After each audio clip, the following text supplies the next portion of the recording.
तात्पर्य है कि बुद्धि के द्वारा कई बातें ऐसी होती हैं कि समझ नहीं जाती और उसको समझने का प्रयास तो करना चाहिए। लेकिन आपने देखा होगा बुद्धि से समझा हुआ सत्य जो है आप जीवन में उतार नहीं पाते। कई लोग कहा करते हैं रामायण में तो उपदेश दिया गया है कि पिता पुत्र का व्यवहार कैसा हो, भाई भाई का व्यवहार कैसा हो, पति पत्नी का व्यवहार कैसा हो। और आप यह बात पूरी तरह सही नहीं। आप इसको दोहराते रहिए कि पति पत्नी में बड़ा प्रेम होना चाहिए। आप कहते रहिए कि पिता और पुत्र को पिता की आज्ञा माननी चाहिए। आप कहते रहिए कि भाई का वैसे कई संबंध होना चाहिए। पर हो रहा है क्या? उसका आप अनुभव कर रहे हैं क्या? इसलिए समस्या ये नहीं है कि समझने के बाद समझ करके हम फिर क्या करते हैं। तो बड़ा सुंदर दृष्टांत दिया वो स्वामी जी ने कि जैसे पानी ऊपर से अगर बरस रहा हो तो बड़ा स्वच्छ है, साफ है, लेकिन जब वो जमीन पर गिरता है तो जमीन की मिट्टी का जो रंग होगा वो उसमें मिल जाएगा और पानी उसी प्रकार से मटमैला हो जाएगा। तो इसलिए अगर समझ के संदर्भ में भी गोस्वामी जी ने दृष्टांत किया कि वेद पुराण जो है वो समुद्र है और संत बादल, और जैसे मेघ के द्वारा जल की वर्षा होती है इसी प्रकार के वेद पुराण समुद्र से नाना प्रकार के चरित्र उपदेश का जल लेकर के संत अपने भाषण के द्वारा, प्रवचन के द्वारा उसकी वर्षा करते हैं। लेकिन तो निर्भर यह है कि आपने समझा क्या, कहा क्या गया वो तो ठीक है, पर सामने वाले ने क्या समझा। और तब कभी कभी हंसी भी आती है। लोगों के सोचने के ढंग को देख के भी आश्चर्यचकित होना पड़ता है। एक दिन प्रवचन लिख रहे थे, बड़ी विगत से लिख रहे थे, प्रसन्न हुआ मैंने ये कहा कि लक्ष्मण जी का चरित्र चल रहा था, देखें आपने क्या लिखा है। तो उसमें पहला वाक्य वो उन महोदय ने लिखा था कि लक्ष्मण जी का स्वभाव बड़ा कुटिल था। मैं तो बड़ा परेशान हो गया कि वो उन्होंने कुटिल बना दिया। क्या मैं इतना पागल हो गया हूँ कि ये कह सकता हूँ कि लक्ष्मण जी का स्वभाव बड़ा कुटिल था? लक्ष्मण को कुटिल नहीं, उनसे बढ़ करके तो कोई सरल स्वभाव का व्यक्ति ही नहीं। जब गांव की स्त्रियों ने सीता जी से पूछा कि गौड़ और श्याम वर्ण के राजकुमार आपके कौन है, तो जनक मुनि ने पहले परिचय लक्ष्मण का दिया और लक्ष्मण जी का परिचय देते हुए पहला शब्द उन्होंने कहा सहज स्वभाव है, ये बड़े सीधे स्वभाव। अब उन्होंने कहीं कहीं जो लक्ष्मण जी के चरित्र में टेढ़ेपन का वर्णन आता है उसका अनुवाद कर लिया और कुटिलता के जोड़ दिया उसको। अब ये भी तो एक समझ है कि वो व्यक्ति ने मैंने क्या कहा और वो क्या समझा गया। और अगर दूसरे भी पढ़े तो कितना बुरा मानेंगे कि वक्ता कहता है जो ऐसी तरह बात कहता है। तो इसका अर्थ है मिट्टी का रंग तो जल के ऊपर बदलता ही है। तो इसलिए गोस्वामी जी ने कहा बुद्धि जो आपकी है वो मति नहीं सुमति हो। पहले बेटी मंदाकिनी इसी प्रसंग पर प्रवचन देने वाली थी। तो मत की रति गति भूति भलाई, तो वो गंभीर प्रसंग है और इसलिए सुंदर कांड हम लोगों का बड़ा लोकप्रिय प्रसंग है, इसलिए ये कहने की बात कही गई।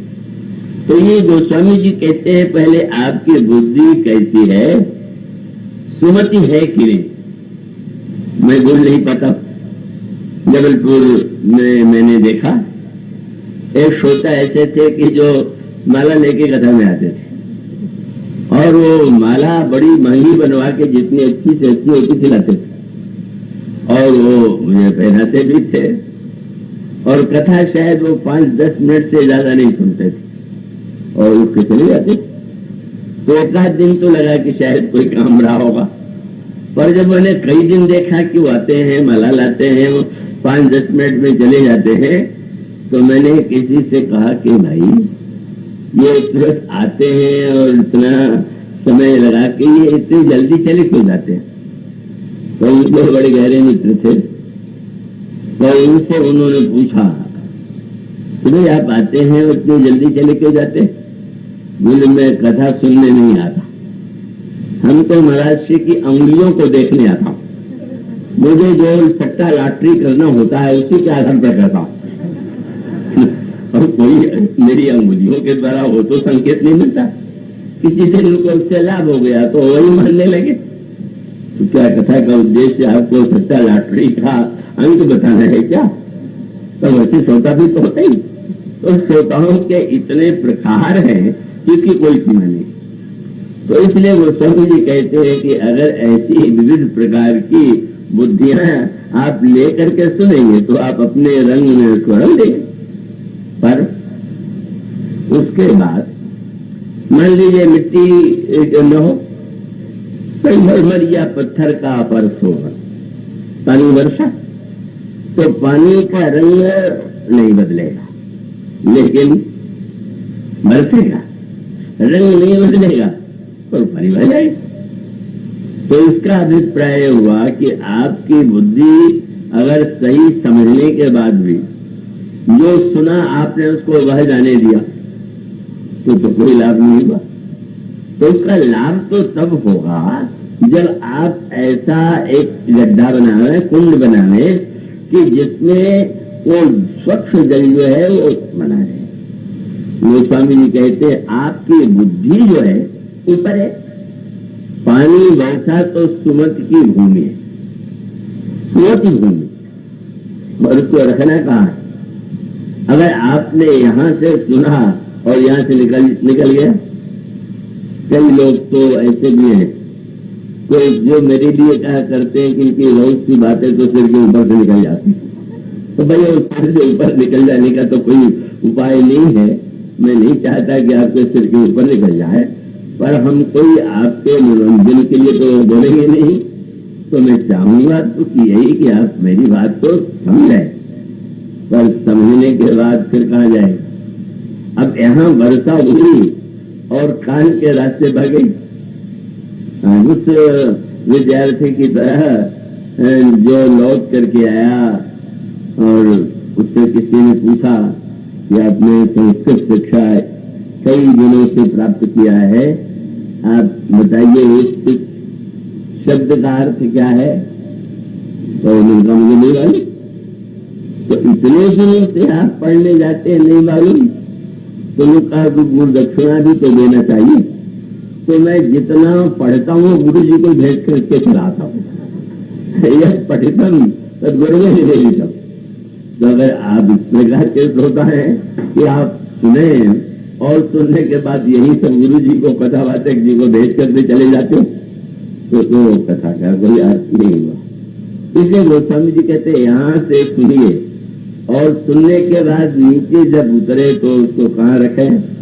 बोले सुमति भूमि फल हृदय अगाधो, पहले बुद्धि में आवे और बुद्धि से उतर करके हृदय में आवे। और उसका अर्थ क्या हुआ कि बुद्धि की बात जो है वो फिर नहीं हो सकती जब तक आपके हृदय में भी वह ग्रहण न हो। तो समस्या अधिकांश लोगों की यह होती है कि वो बुद्धि, कुछ तो अनेक लोग हैं जो बुद्धि का प्रयोग ही नहीं करते, पर बुद्धिमान होते हुए भी हृदय और बुद्धि दोनों का मेल नहीं बिठा पाते, और इसलिए उसको हृदय में धारण करें। और जब बुद्धि से सुन करके हृदय में धारण करें तो जैसे आपके पेट में जो पदार्थ जाता है, अन्न जाता है, पीने की वस्तु जाती है, वो आपके शरीर को रक्त देती है और उसी से आप शरीर आपका स्वस्थ रहता है और आप कार्य करते हैं। तो इसका अर्थ हुआ कि पहले आप समझिए और फिर हृदय में धारण कीजिए और फिर जीवन में उतारने की बात सोचिए। तो इसलिए वस्तुतः गोस्वामी जी धैर्य नहीं खोते, और वो ये कहते हैं कि ठीक है, धीरे धीरे अभी व्यक्ति उतना नहीं समझ पा रहा है, मनोरंजन ही कर ले रहा है, तो इसमें क्या आपत्ति है, पर उसके बाद भी धीरे धीरे उसके रस में प्रवेश करेगा।